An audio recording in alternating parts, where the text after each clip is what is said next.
लिए सबसे बड़ा चैलेंज समाजवादी पार्टी, बीएसपी या बीजेपी? मेरे लिए तो देखो, चैलेंज तो मैं अपने आगे किसी को चैलेंज मानता नहीं हूँ। शुरू से मेरी आदत रही है, कोई चैलेंज नहीं है। सबसे बड़ा समाज मेरे लिए चैलेंज है, मेरी मेरी जनता है।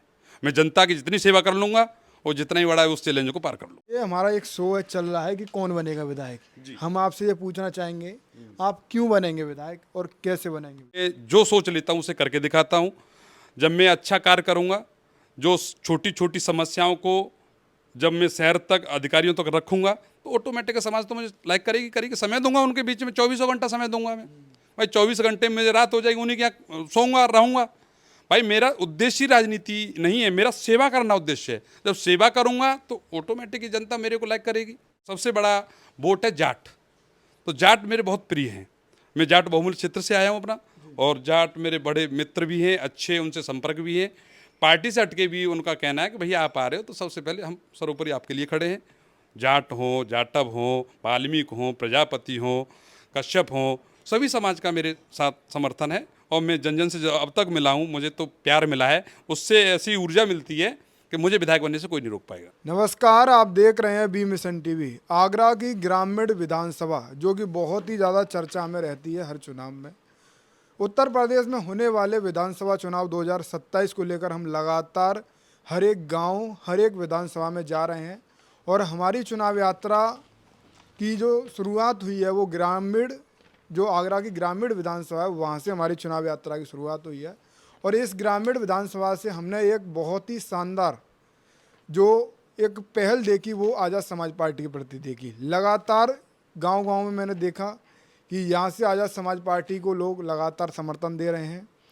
ज़्यादा बातचीत करने से पहले मैं आपको ग्रामीण विधानसभा के बारे में थोड़ा बता देता हूँ। आगरा की जो ग्रामीण विधानसभा है, वर्तमान विधायक बेबी रानी मौर्य हैं, उत्तर प्रदेश सरकार में कैबिनेट मंत्री हैं और ये आगरा की ग्रामीण विधानसभा सुरक्षित विधानसभा है। बेबी रानी मौर्य ने बीएसपी किरण प्रभाव को 76,608 वोट से हराया और 1,37,310 वोट पाए और आरएलडी तीसरे स्थान पर रही 52,731 वोट पाकर।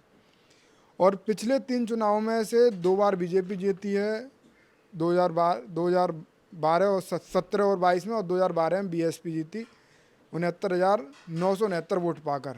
अब 2027 का चुनाव है और 2027 के चुनाव में कौन बनेगा विधायक, इसी पूरी रणनीति के साथ हमारे साथ मौजूद हैं महेश चंद्रा जी, जो कि आज़ाद समाज पार्टी के मजबूत चेहरे हैं और इनकी ग्रामीण विधानसभा में बहुत अच्छा माहौल देखने को मिल रहा है। सर, बहुत स्वागत है आपका। जी भैया, जय भीम। जी, अभी मैं आपकी ग्रामीण विधानसभा में घूम रहा हूँ गांव-गांव, जी। और लोग बड़ा आपका प्यार सम्मान दे रहे हैं, कैसे देख पा रहे हैं? देखो, मैं जन जन तक जा रहा हूँ और बोट डोर टू डोर लगभग लगभग नहीं तो मैंने 150 गांवों को कंप्लीट किया है। हर गांव के जो मेरे परिचित हैं और ना परिचित हैं, सबसे मैंने अपना व्यू रखा कि मैं अपनी आपकी इस 90 ग्रामीण से तैयारी कर रहा हूँ। तो मेरे को सबने समर्थन के लिए बोला है कि आप लड़िए, और आज युवा हो और अच्छे चेहरा हो, आप लड़ें, हम तुम्हारे साथ हैं।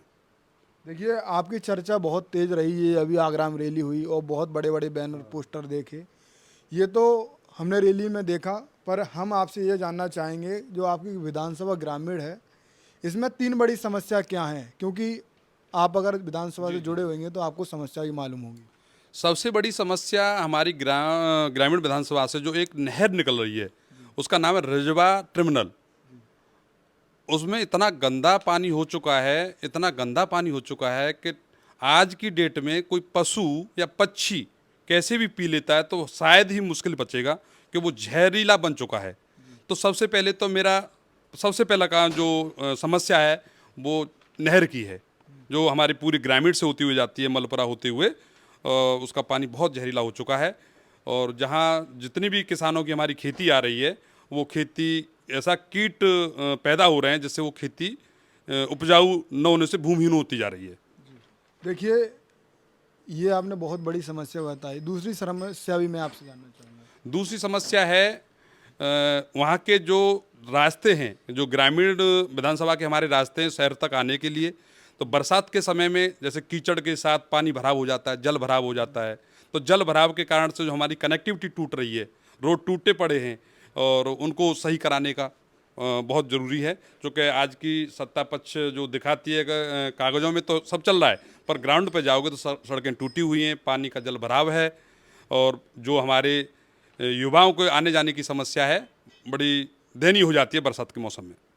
हाँ, ये जो आपने अभी बात कही कि सत्ताधारी पार्टी का बहुत सारा प्रभाव है, यहाँ से बेबी रानी मौर्य वर्तमान विधायक हैं, उत्तर प्रदेश सरकार में कैबिनेट मंत्री भी हैं, और आप एक नए चेहरे हैं, तो आप उनसे कैसे अपनी कैसे मुकाबला कर पाएंगे? देखो, मेरी किसी से कोई भी मुकाबले की तो ज़रूरत इसलिए नहीं है कि मुझे अपना कार्य करना है और जनता के प्रति अपना स्नेह देना है, और मैं सेवक बन के कार्य करूँगा।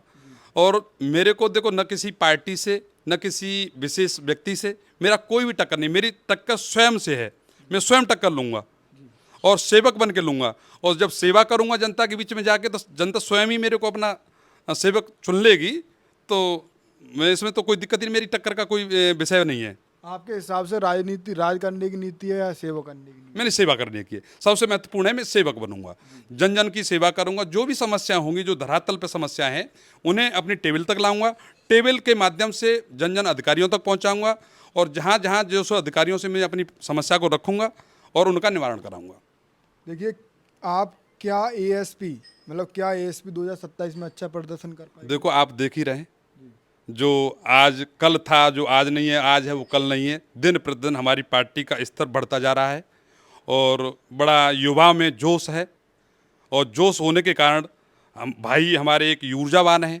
दिन प्रतिदिन मैं समझता हूँ कि 30 दिन में 27-28 दिन भाई हमारे काम करते होंगे। जैसे मोदी जी अपना कहते हैं कि 3 घंटे 4 घंटे, मैं कहता हूँ मेरे भाई तो 2 घंटे 3 घंटे सोते हो, जो बहुत बड़ी बात है। तो उसको देखते हुए बड़ा प्रभाव आ रहा है, एक एनर्जी आ रही है, हर जाति का जो युवा है वो भाई को बड़ा लाइक कर रहा है। तो यही कारण है मेरे को, आजाद समाज पार्टी चुनना यही। हाँ यही कारण है। और युवाओं में सक्रियता लाने की, एक शिक्षा पे, बेरोजगारी पे, महंगाई पे जो मुद्दे कोई नहीं उठा रहा, वो भाई उठा रहे हैं। आपने देखी होगी लोकसभा में ऐसे ऐसे मुद्दे उठाते हैं कि सत्ताधारी जो हमारी समाज के लोग हैं वो भी नहीं उठा पा रहे। जो एक अभी तो एक ही सांसद है, एक सांसद होने से हाहाकार मचा रखा है। तो उनसे एक प्रभावित होकर ये सभी समाज के लोग, जैसे पढ़े लिखे हैं, जो बाबा साहब को पढ़ते हैं, वो भाई साहब की तरफ हैं। अभी देखिए, आपकी रणनीति क्या है? बूथ सेक्टर बहुत ज़्यादा महत्वपूर्ण है। देखो, ऐसा है, हमारे यहाँ 482 के समथिंग बूथ हैं, उनमें से हम 200 बूथ कंप्लीट कर चुके हैं। 200 बूथ बिल्कुल हमारे कंप्लीट हो चुके हैं। बाद बाकी बूथों पे हमारा कार्य चल रहा है। पार्टी के सभी हमारे पदाधिकारी हमारे साथ हैं, और बड़े बहुत समय दे रहे हैं। और मेरे को जब भी मैं कॉल करता हूं तो मेरे पदाधिकारी मुझे खड़े मिलते हैं, और जल्दी से जल्दी मैं अपने बूथों को कंप्लीट कर लूँगा।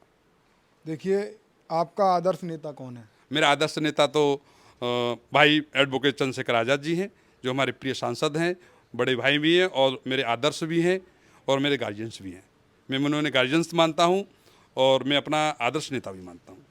राजनीति की प्रेरणा आपको कहाँ से मिली? राजनीति की प्रेरणा मेरे को अपने परिवार से मिली। मेरे बाबा जो दादाजी थे, वो बड़े समाज की सेवा में रहते थे। जैसे कोई बरसात हो गई, या ये मानो कि क्या कहते हैं, खेती उजड़ हो गई, बरसात हो जाती थी, जैसे कि उपजाऊ नहीं हो रही है, तो अनाज गरीबों को देना और गरीबों की सेवा करना, तो वहाँ से प्रेरणा मिली मुझे। तो बाबा साहब हमारे जो भी थे, वो गरीबों की बड़ी सेवा करते थे, और गरीब का अपनी समाज की भी, समाज के बाद वो दूसरे समाज के लोगों को भी करते थे। फिर वो प्रधान रहे, बीडीसी रहे, और आप ब्लॉक प्रमुख रहे। तो हमारे दादाजी से जो भी मुझे प्रेरणा मिली है, मुझे अपने दादाजी से मिली है शुरू से ही। युवाओं और महिलाओं को हर एक राजनीतिक दल दरकिनार करता है, वोट ले लेते हैं, युवाओं को रोजगार नहीं दे पाते, महिलाओं को जो मूलभूत सुविधा हैं वो नहीं मिल पाती, तो आप उनके लिए क्या करेंगे? देखो, मैं उनके लिए, युवाओं के लिए और महिलाओं के, विशेषकर महिलाओं के लिए, मैंने एक एनजीओ है मेरा, जो मैंने अपना एनजीओ बना रखा है। उसके एनजीओ के माध्यम से छोटे छोटे कुटीर उद्योग जो होते हैं उन्हें लगा के, उनसे मैं जितनी भी बेरोजगारी खत्म हो सकती है वो बेरोजगारी खत्म करूँगा, और कोई जो महंगी चीज़ है उसे सस्ते रेट पर लाने की व्यवस्था करूँगा, जिससे कि उनका मनोबल बढ़े और उनकी अपनी कार्य क्षमता बढ़े। छोटे छोटे जो उद्योग लगा के मेरा एक एनजीओ है, और एनजीओ के माध्यम से मैं बहुत सारी चीज़ें समाधान करूँगा। मैं आपके लिए सबसे बड़ा चैलेंज समाजवादी पार्टी, बीएसपी या बीजेपी? मेरे लिए तो देखो, चैलेंज तो मैं अपने आगे किसी को चैलेंज मानता नहीं हूँ। शुरू से मेरी आदत रही है, कोई चैलेंज नहीं है। सबसे बड़ा समाज मेरे लिए चैलेंज है, मेरी जनता है। मैं जनता की जितनी सेवा कर लूँगा, और जितना ही बड़ा है उस चैलेंज को पार कर लूँगा। ये बहुत बड़ी बात बोल रही है। जनता को अपना चैलेंज मानते हुए उन्होंने कहा है कि मेरे लिए जनता है सबसे बड़ी, और जितनी सेवा कर लूँगा वो उतना आशीर्वाद आपको मिलेगा। जी जी जी जी। ये हमारा एक शो है, चल रहा है कि कौन बनेगा विधायक। जी। हम आपसे ये पूछना चाहेंगे, आप क्यों बनेंगे विधायक और कैसे बनेंगे विधायक? देखो, मेरे में पैदाइशी जब जब से मैं पैदा हुआ, समझदार हुआ, मुझे समाज में एक्टिविटी रही। मैंने गरीबों को, मेरे दबे कुचले समाज को, जब जहाँ जहाँ मैं समझदार हुआ, जब से मैंने मुद्दा उठाने का शुरू किया है, मैं कभी भी नहीं डरा किसी से भी, ना मुझे किसी का भय होता है, ना कोई डर रहता है। और मैं जो सोच लेता हूँ उसे करके दिखाता हूँ। जब मैं अच्छा कार्य करूँगा, जो छोटी छोटी समस्याओं को जब मैं शहर तक, अधिकारियों तक रखूँगा, तो ऑटोमेटिक समाज तो मुझे लाइक करेगी। समय दूंगा उनके बीच में, 24 घंटा समय दूंगा मैं। भाई 24 घंटे में मुझे रात हो जाएगी, उन्हीं के यहाँ सोऊंगा, रहूँगा। भाई मेरा उद्देश्य ही राजनीति नहीं है, मेरा सेवा करना उद्देश्य है। जब सेवा करूँगा तो ऑटोमेटिक जनता मेरे को लाइक करेगी, और मेरे को सातों जाति लाइक कर रही है। विशेष बात यह है कि मेरे को जो भी मेरे यहाँ सबसे बड़ा वोट है जाट, तो जाट मेरे बहुत प्रिय हैं। मैं जाट बहुमूल्य क्षेत्र से आया हूँ अपना, और जाट मेरे बड़े मित्र भी हैं, अच्छे उनसे संपर्क भी है। पार्टी से हटके भी उनका कहना है कि भैया आप आ रहे हो तो सबसे पहले हम सर्वोपरि आपके लिए खड़े हैं। जाट हों, जाटव हों, वाल्मीकि हों, प्रजापति हों, कश्यप हों, सभी समाज का मेरे साथ समर्थन है। और मैं जन जन से जो अब तक मिला हूँ, मुझे तो प्यार मिला है, उससे ऐसी ऊर्जा मिलती है कि मुझे विधायक बनने से कोई नहीं रोक पाएगा।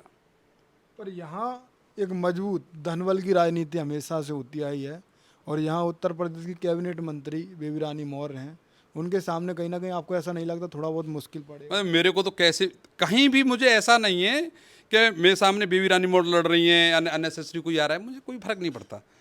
तो ये इसलिए नहीं फर्क पड़ रहा कि अब कॉन्फिडेंस है, मैं जाता हूँ जनता के बीच में, वो कहते आने तो दो, पर मैंने कहा भाई देखो वो भी हमारी हैं, आज तक आपकी सेवा करी। बोले भैया सेवा करते तो तुम लोगों से थोड़ी कहते हम तुम्हें वोट देंगे। हम खुले चैलेंज के साथ कह रहे हैं कि आपके साथ हैं, किसी के सामने करवा लो।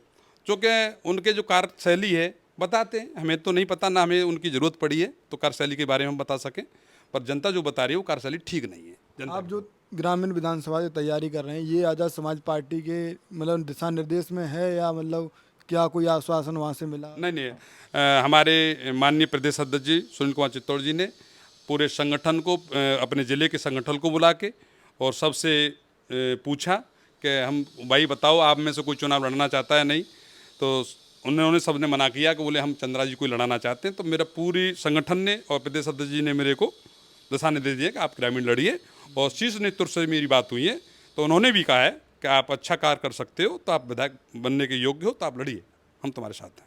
उनके संज्ञान में ये जो आपकी तैयारियां हैं? यस, संज्ञान में। ऐसे ना उत्तर प्रदेश में बहुत सारे लोग हैं जो बिना तैयारी कर रहे हैं, अपने आप को प्रत्याशी लिख रहे हैं। नहीं, मेरे को तो, मैं बिना प्रदेश अध्यक्ष जी के, जब तक प्रदेश अध्यक्ष जी क्लियर नहीं किया, देखो पहले मेरा मन शहर की तरफ था, तो हमारे माननीय प्रदेश अध्यक्ष जी बोले देखो आप ग्रामीण सोच बहुत अच्छी रखते हो, ग्रामीण लोगों के साथ कंफर्ट रहोगे, और आपके संबंध भी बहुत पुराने ग्रामीणों से हैं, तो आप ग्रामीण लोगों की सेवा में सक्षम रहोगे। तो मैंने प्रदेश अध्यक्ष जी को बात करते हुए, ये जो आपके अभी नई नवेली आज़ाद समाज पार्टी हालांकि बहुत संघर्ष करी, सांसद चंद्रशेखर राय सांसद भी हैं, और इस पार्टी का क्रेज ग्रामीण विधानसभा में कैसे आपने पहुंचाया? देखो अब नई नवेली तो सब पार्टियां नई नवेली ही पैदा होती हैं, कोई पुरानी पार्टी नहीं होती है। पर हमारी नई नवेली पार्टी करें हम, चलो ठीक है मान लेते हैं हमारी नई नवेली है, पर ग्रामीण में जितनी सोच भाई के प्रति पॉजिटिव है मैंने किसी के साथ नहीं देखी। मैं गांव घर घर गया, मान लो कि एक घर में 10 वोट हैं, तो हमारे 7 वोट हमारे हैं भाई के पक्ष में।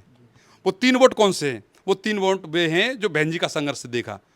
अब बहन जी का संघर्ष देखा, वो उनके साथ है, पर उनको भी हम समझाते हैं कि बहन जी हमारी थी, नेता हैं हमारी और रहेंगी, परंतु अब बहन जी हमारी बुजुर्ग हो चुकी हैं, अब नहीं कर सकती हैं वो कार्य, तो फिर हम भाई की तरफ हैं, तो वो 3 वोट भी हमारी तरफ जल्द से जल्द हो ही जाएंगे, क्योंकि अब उन्होंने बहन जी का संघर्ष देखा तो वो बहन जी को भूलना नहीं चाह रहे। आप अपनी विधानसभा के वोटरों से क्या कहना चाहेंगे और क्या अपील रहेगी? मैं सभी अपने विधानसभा के वोटरों से कहना चाहूँगा, मैं सभी अपने वोटरों से कहना चाहूँगा कि मैं एक युवा हूँ, कंधे से कंधे लगाकर बुरे वक्त में भी सही वक्त में भी, जैसे ही मुझे 24 घंटा में कोई कॉल करते हैं मैं तत्पर तैयार रहूँगा, जो भी समस्या का समाधान कर सकूँ उसे बड़े होश के साथ और जोश के साथ करूँगा। देखिए, बहुत बड़ी बात इन्होंने बेबाक तरीके से अपनी जवाब दिए। ग्रामीण विधानसभा में हम घूम रहे थे और ग्रामीण विधानसभा में अगर हम घूम रहे हैं तो ग्रामीण विधानसभा से जो तैयारी कर रहे हैं उन कैंडिडेट्स के पास भी हमें जाकर ये जानना चाहिए कि आखिर उनकी रणनीति क्या है, जिससे कि उनके समर्थन में जो लोग बोल रहे हैं उनको समझ में आए कि जो नेता के आप समर्थन में बोल रहे हैं कि उसकी कैसी दूरदर्शी सोच है, क्या उनकी सोच है। फिलहाल आप इस वीडियो को ज़्यादा से ज़्यादा शेयर करें और अपनी राय कमेंट में दें कि ग्रामीण विधानसभा से आपको क्या लग रहा है, किस पार्टी का पल्ला भारी है, या मुझे आप कमेंट में बताएं।